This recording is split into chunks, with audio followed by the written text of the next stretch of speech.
Hello, Uma. Hi, Dan. Hey, thanks for enrolling this mock interview video. This is a practice based on Uber's technical phone screen. For those who are watching, typically the Uber's technical phone screen is about 45 minutes with a senior data scientist or a hiring manager in the technical field.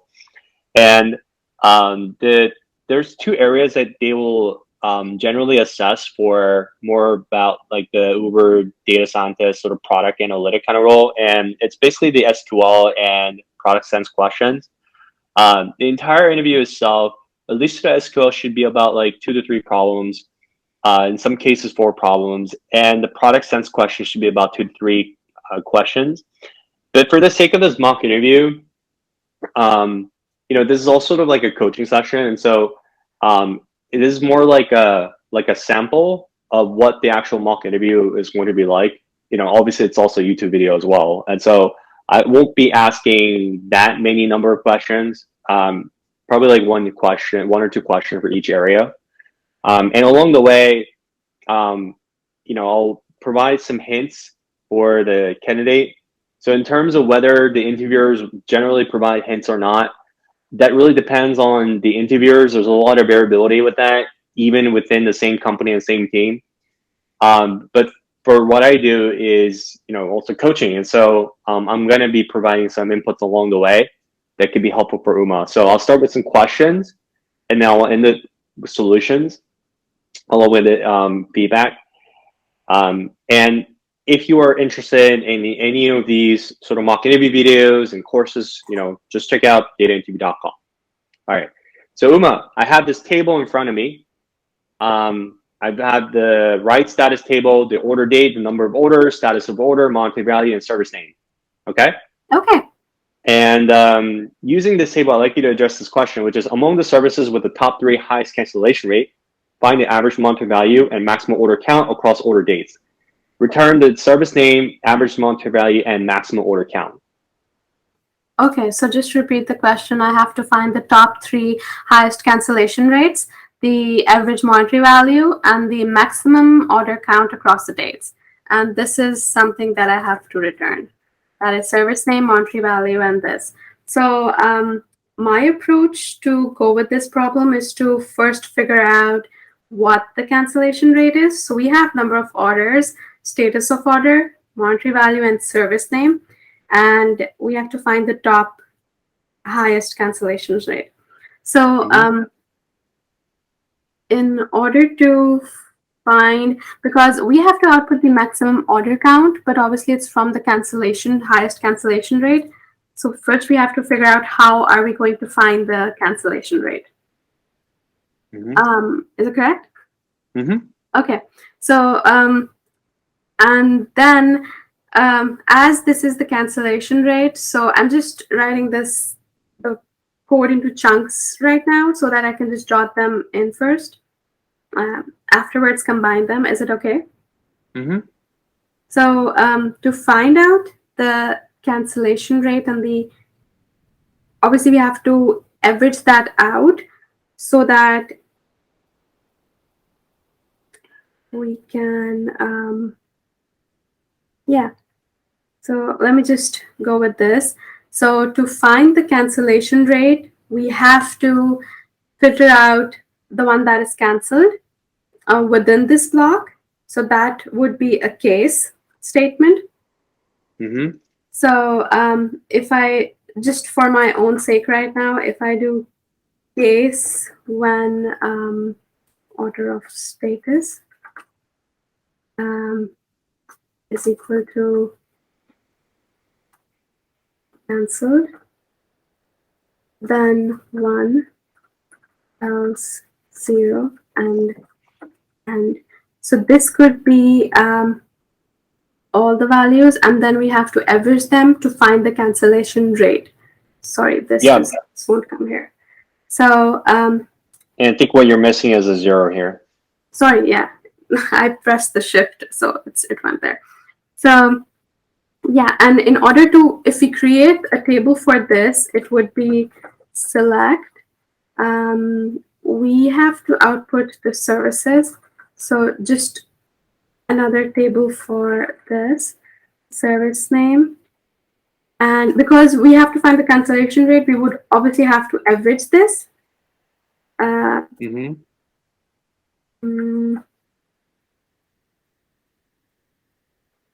To find the cancellation rate. So the formula for cancellation rate would be the total number of rows within this divided by the ones that are cancelled, right? Mm-hmm. So this could be cancelled. So yeah, I'll take this down.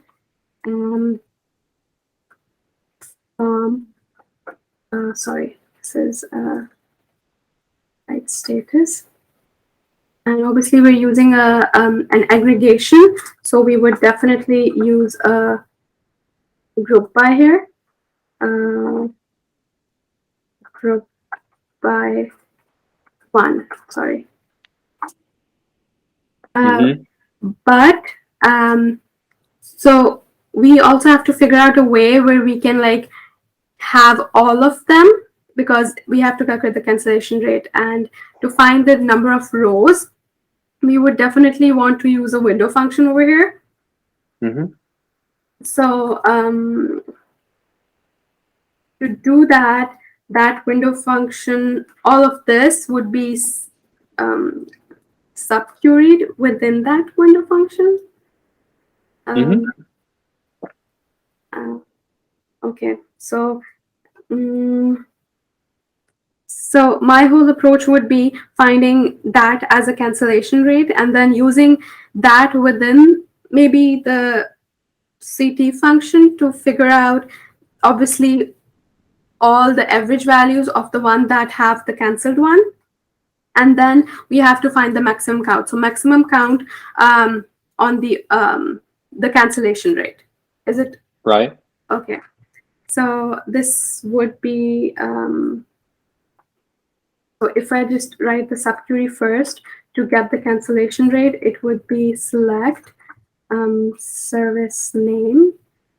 And for finding out the number of rows, I would be using rank. Okay. I can use dense rank as well, but it's it would have similar values of the numbers that we don't want. So this, and if we go rank over, and over here as we have to find the top 3. So we would order this by how can we order this? We can order this by the cancellation rate. Yeah, let me just. So the cancel column is your cancellation rate that you've calculated, right? Yeah, so we can order that by this cancel, right, within the subquery. Yeah. So So the cancel column is what you would use to order by. Yeah. So this would be cancel, and obviously this, because we have to find the top 3, we would use this as a cancel rank. And now we can like because this would be from the subquery of this. So yeah, and then this whole could be used. And you need to 1 second. So you actually need to name the subquery here. So so you would just call that SQ subquery.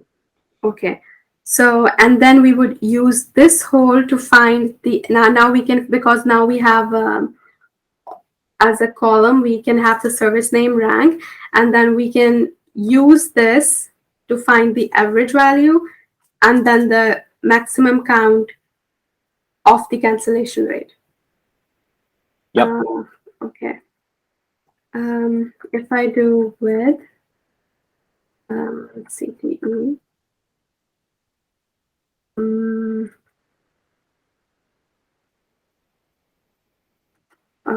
I'm not sure. Do we? I think we give a name here. You've already given a name. So it must have been some time since you actually used with clause, but you've already given a name, which is CTE in this case. Oh yeah. Sorry. Yeah, so I you was, need to now have a open parentheses and close parentheses. So you've now wrapped this on under the first with clause, yeah. and now you So can reference CTE. yeah. Sorry. So, It's okay. so with this, I can now I have to we have to output the service name. So we can do select the service name from here.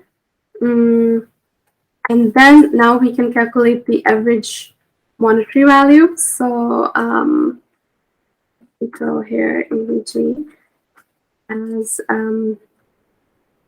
AVG mod. And then for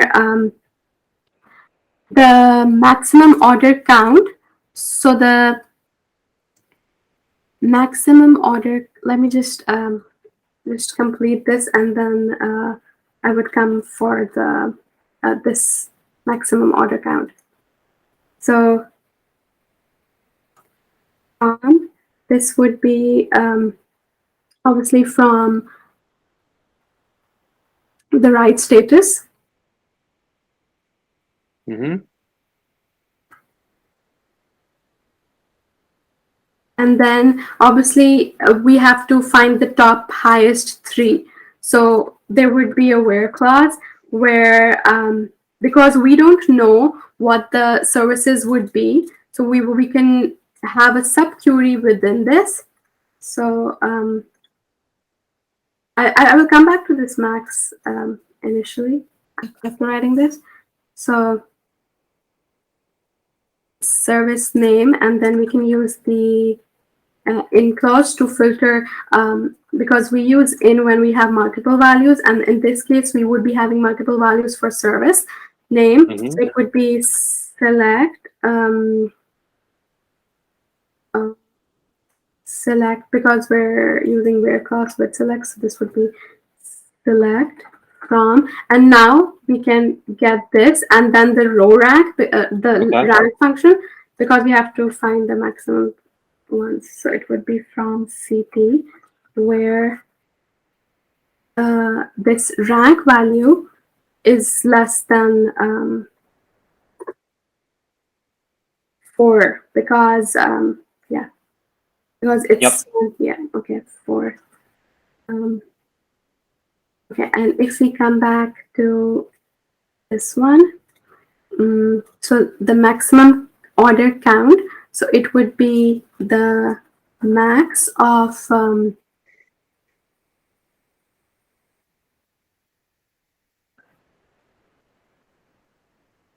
maximum order count. So the count of the cancelled one, right? So it would be maybe the. It would be the number of orders. Oh, it would be the number of orders. So it would be. Yes. Count. No, so it's the maximum of the number of orders column. Oh. Number of orders means order count, right? Oh yeah, okay. So it would be so yeah, I was thinking that it's related to cancellation rate as a total number. I should have asked this earlier while solving. So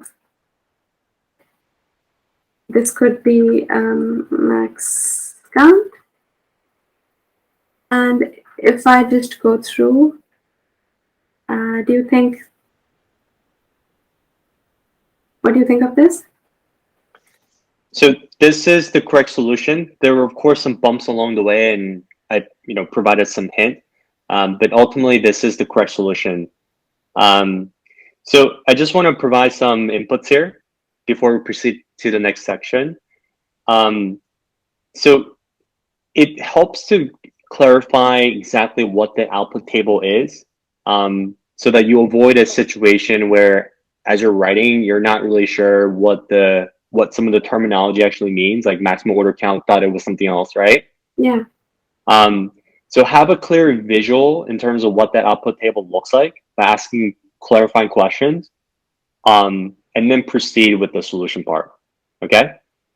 Okay.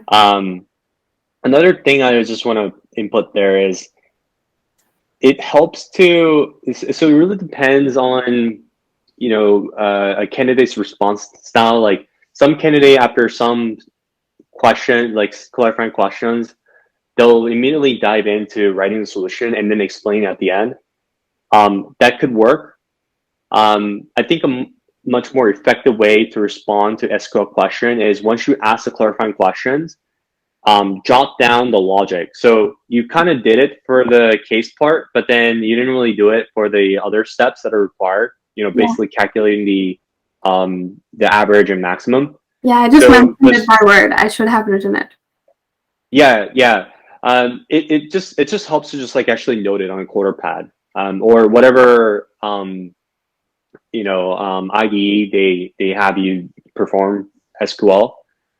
Just in general, just clearly like state things, and then proceed, and that would provide a a better response than just verbally kind of outlining things and then immediately diving into solution. Yeah, you're right. All right, so let's jump to the next section, which is going to be product sense.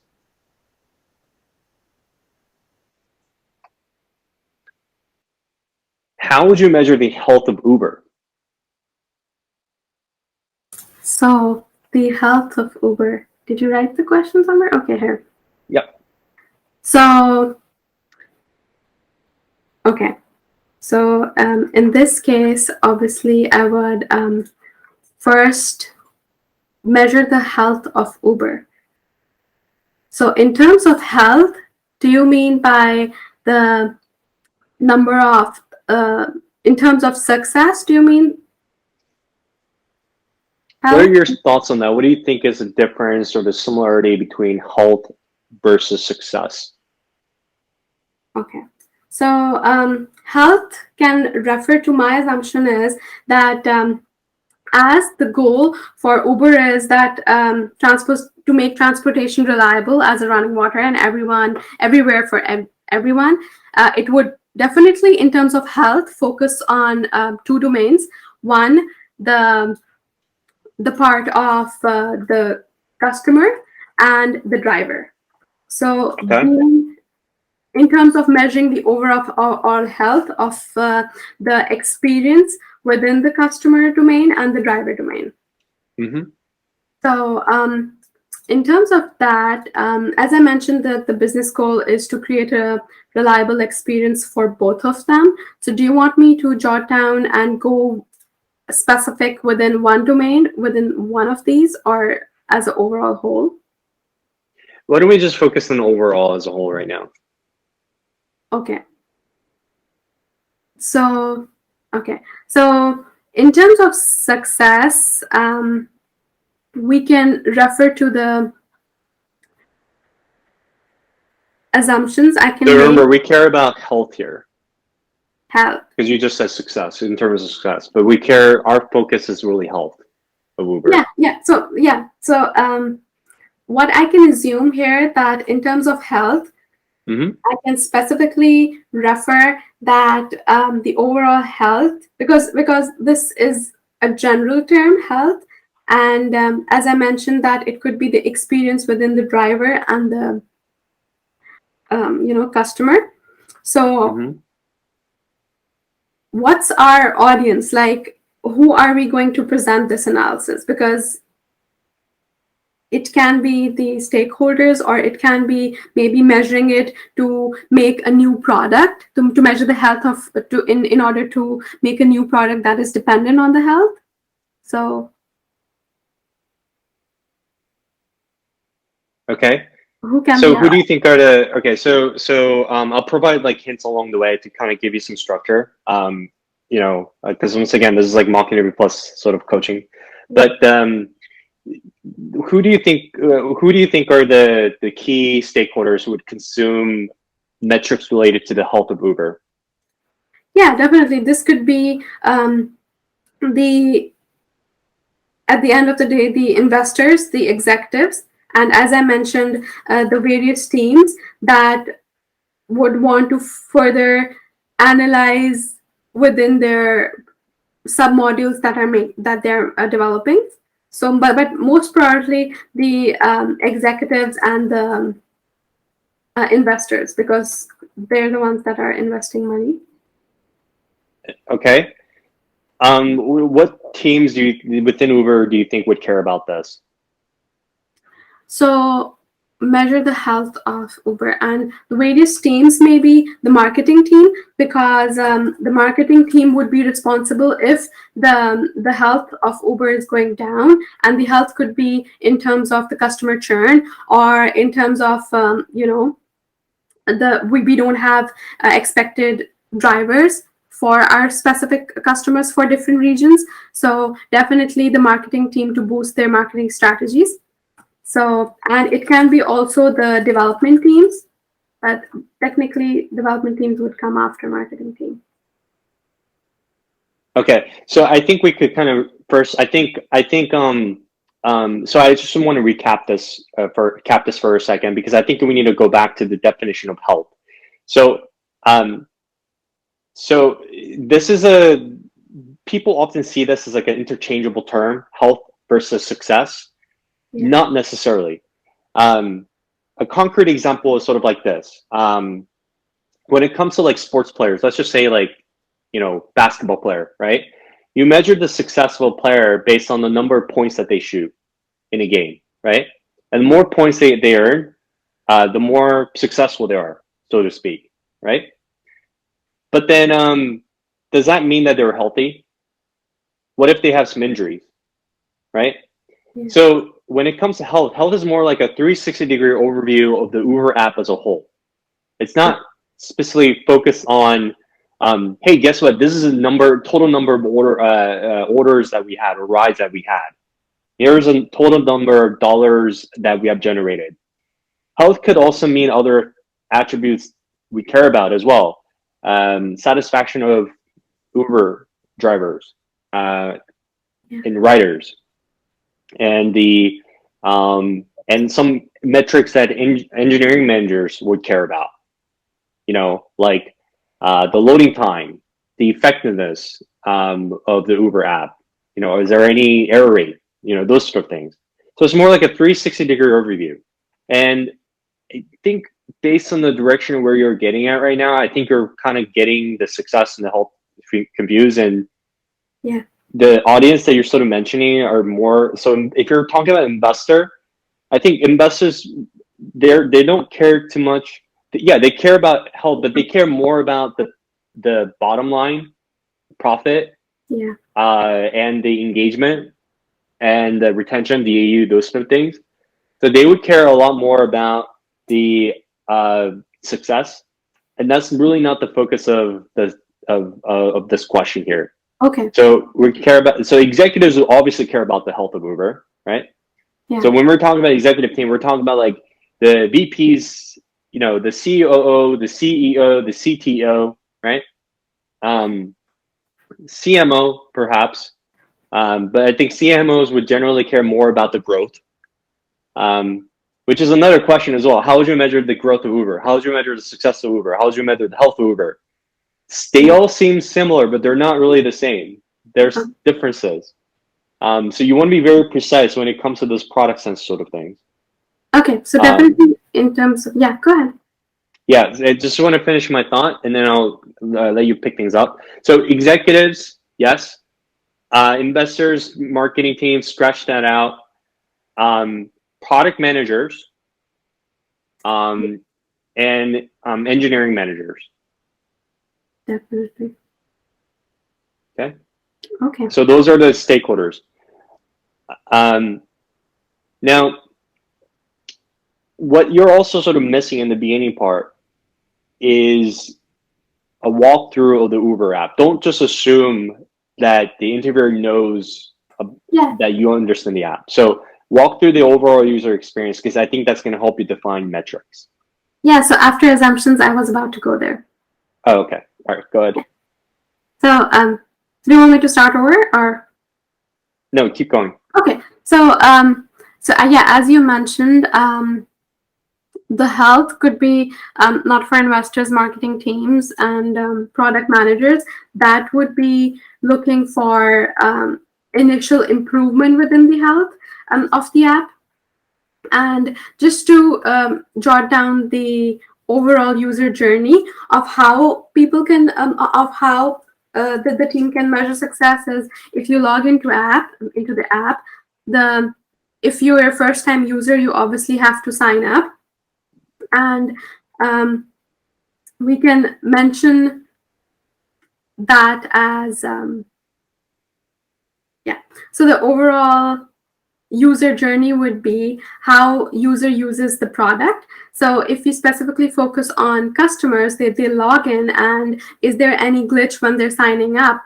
Does the OPT or any sign up verification comes on time or not? And if that's a problem, any loading time, everything, because Uber is a real time application, so there should be low latency for the application in terms of real time. And apart from that, we have to figure out when the user steps in, even as a first time user or a regular user, how much time does it take for a customer to get to do the app, or to get to the drivers. If he's going for, obviously, for using the app, and times for driver wait, that's the estimated arrival time for drivers. And we can obviously measure that and figure out whether our whole app is, in terms of getting the right results, and is healthy or not. Apart from that, we also have to figure out when the user logs in as a driver or a customer, the first thing he does is enters on the map the destination where he wants to go, and if that towards that destination, what's the estimated time he or she is getting. And if that is long enough, then probably they would not use the app if the estimated time is long wait for the drivers. So, and in terms of health as well, if we focus just on that, do you want me to focus on a specific portion of these? No, it's okay. Is there any other metrics you want to cover when it comes to the health of Uber? I think the main metrics would be the estimated time of arrival, and maybe the number of, in terms of health, we're not just focusing on the, as you said, the success of a one-to-one customer and driver experience. We obviously want to focus on maybe the number of crashes or the bugs that the app faces in the production as well, if there are any. And but the final metrics that would figure out the whole experience of Uber would be the essential, the estimated time, because Uber's mission is to make transportation reliable and running. Okay, got it. All right, so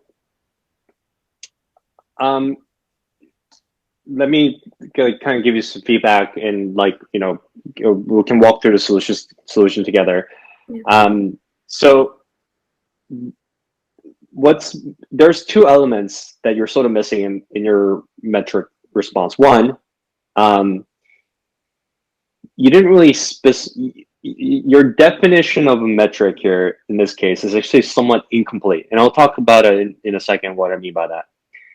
The second aspect is that you want to think about certain themes, and then think about 2 to 3 metrics that really define that theme.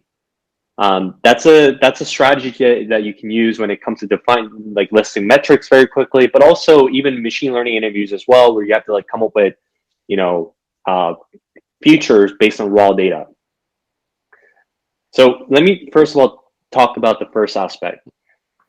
You mentioned, let's see,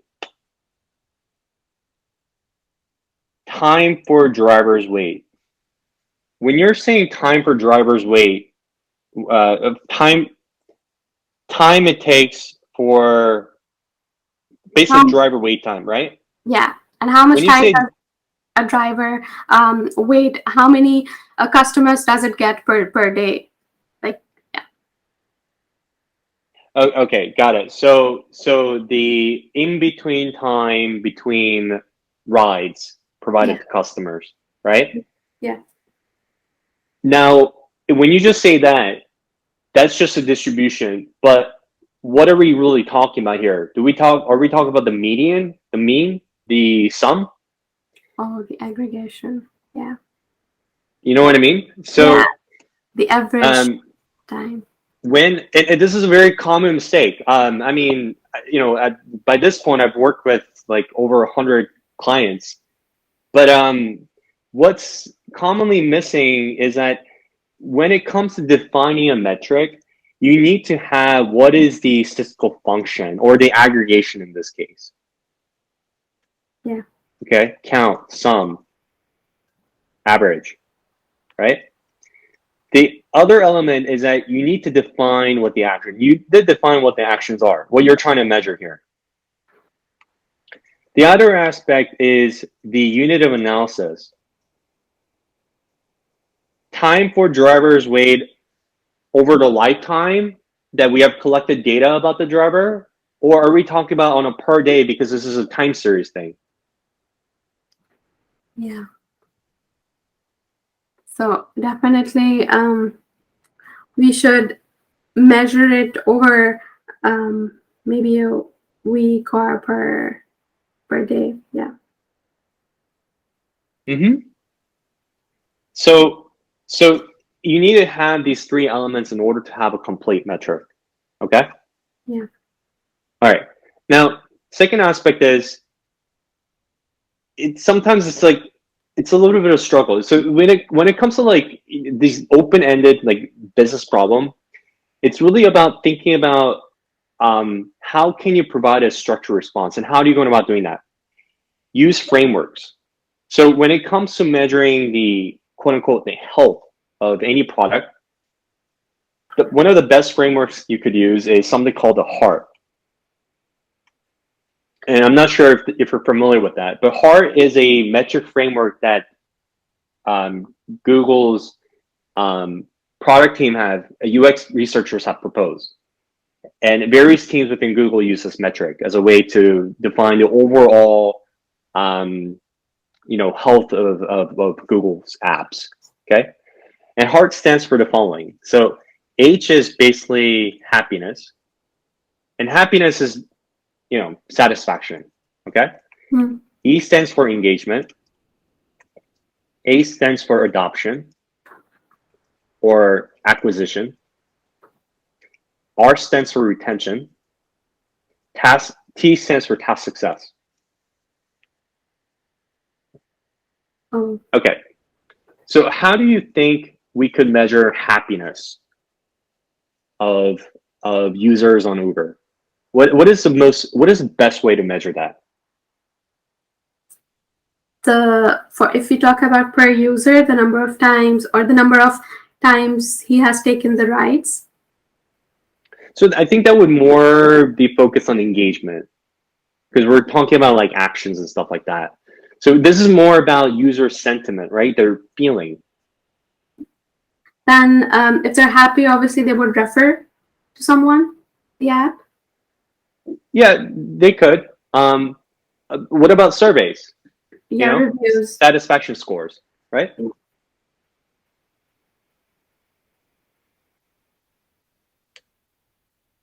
Okay, so what about engagement? What metrics do we care about here?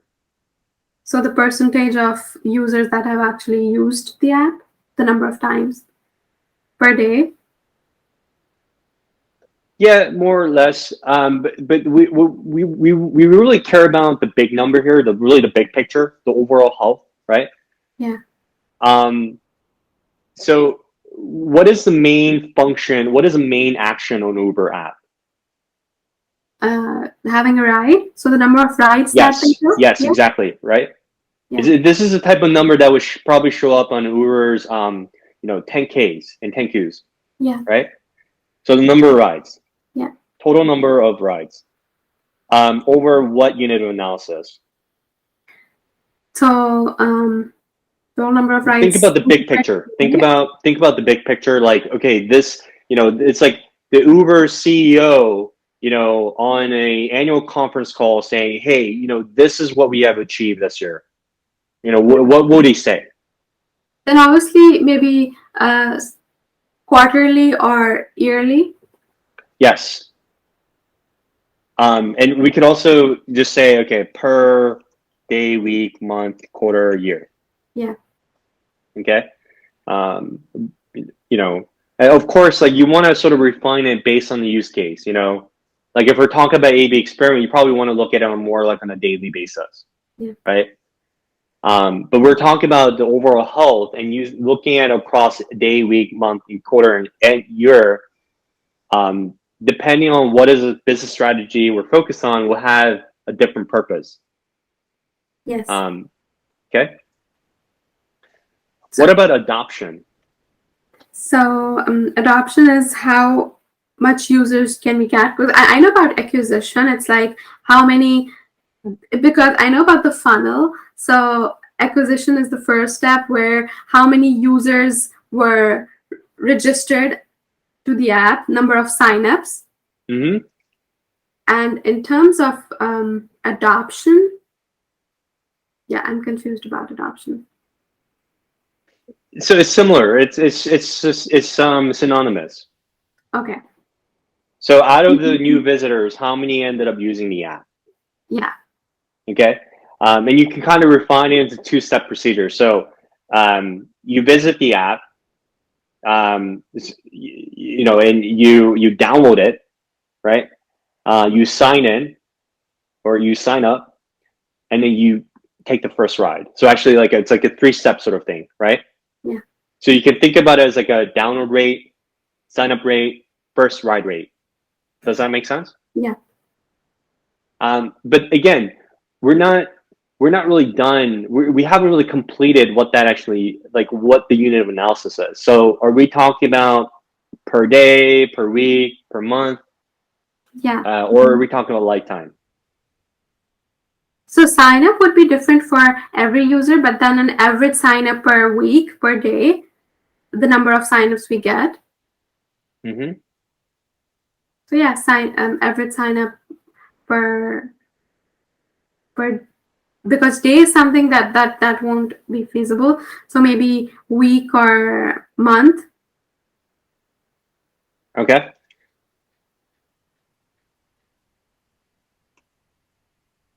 Maybe we can do quarterly and a year as well. So, but because if this is something, it depends on the business metrics as well, that like business evaluation. So if this is an annual evaluation, we would definitely want to be back and forth and check quarterly, because there's this effect of seasonality or any external effects as well that can reduce or increase our sign up or any other engagement as well. Yeah. Yep. So definitely weekly, because maybe people want to travel on weekends and as well. So that's why weekly is something that we should go to. Yep, that's fine. Okay, so what about retention? So in terms of retention, it's like maybe the churn rate, because that's a component of it, but I think we have a better way to capture churn rate. There's a more of a top metric that captures the meaning of churn as well, but also focuses on new users and recurrent users. So what is that? DAU, daily active user. Yeah. Okay. Yeah. What else? On a different time window. Yeah. So definitely because if we measure per day, we would be having more people using it in the morning and office times.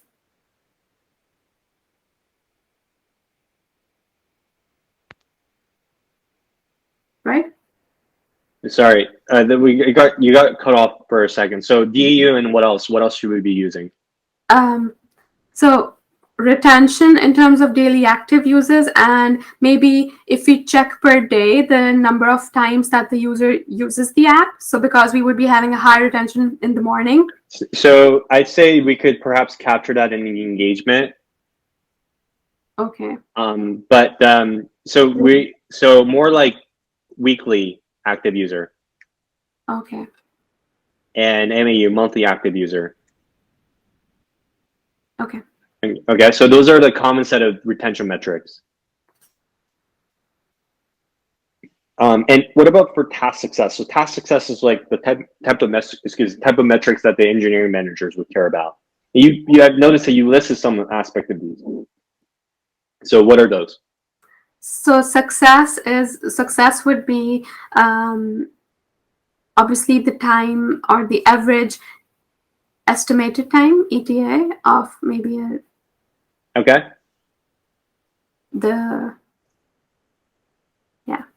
average time per because this one's tricky. We can do it per customer as well, per driver, or an overall. I'd say we can think about it more on the overall level. Yeah. If you were thinking about it at the user level, then you would need to average it, sort of thing. Yeah. Or maybe this could be more specific to regional and location as well. Yeah, you could do it by segment, but but let's just get the big picture here. Okay. And one thing I want to mention is that when it comes to task success, you want to think about efficiency. So ETA is an efficiency score. And effectiveness, how successfully are you providing a ride, right? So that's one aspect that you can think about. But the other aspect you can think about is like error rate, bugs, glitches. Yeah. When someone opens the app, out of all the app opens, what percentage of them what did the app open up without any bugs? Yeah, this is right. So do you get the picture of what this heart metric is and why we should be using heart to measure health? Yes, definitely. Yeah, I was more focused towards the success side, so I was just It's a common mistake. People often sort of interchange growth, success, and health. They have some similar attributes, but there are also differences as well. And interviewers are looking for that. Like, do you clearly understand the term and know what are the appropriate attributes to explain that? So this should provide a much more a better response when it comes to a question like this. So can health be measured for, like, we can use the AARR metrics for that? Yeah, so ARG. So ARG is another popular framework. I would actually argue that ARG it's a funnel metric, right? So it's like from the beginning to the end. It follows some sort of like a chronological manner. Yeah. The problem in ARG is that it overlooks two aspects that matter a lot, which is satisfaction, user satisfaction, and also task success. Because in none of the ARG dimension would have that. So I wouldn't use ARG in this case. I would use ARG for measuring success. And even with when you're measuring success, I wouldn't use the entire all five of them. That's just way too exhaustive. That shows that you're not being discriminatory. So maybe when it comes to measuring success, I would focus on definitely engagement. And to be frank, like I wouldn't even say like I'm gonna use exactly the dimensions mentioned. Like typically what I do is when it comes to measuring success, I talk about metrics related to growth, engagement, and monetization. Okay. So those are the three dimensions I would talk about when it comes to success. All right, so this for the people who are watching this, you know, obviously there was a lot of like back and forth for the SQL and product sense, but this is really designed to, first of all, help give you the extra practice that you need in order to prepare for whatever data science interview you have, but also give you a glimpse of what is the type of coaching session that I'm providing. And Uma is, she's relatively new in the interview prep space, so obviously there's some basics and fundamentals that she was having a hard time kind of going through, but it's my job as a coach to spot those and help elevate and level up her interviewing skills. So if you need any help with your upcoming interview, make sure you check out datainterview.com and reach out to me on my email, dan@datainterview.com. Once again, it's dan@datainterview.com. And I hope you found this video helpful. If you have any questions, just leave a comment below. And I'll see you in my next video next week. Thank you. Bye.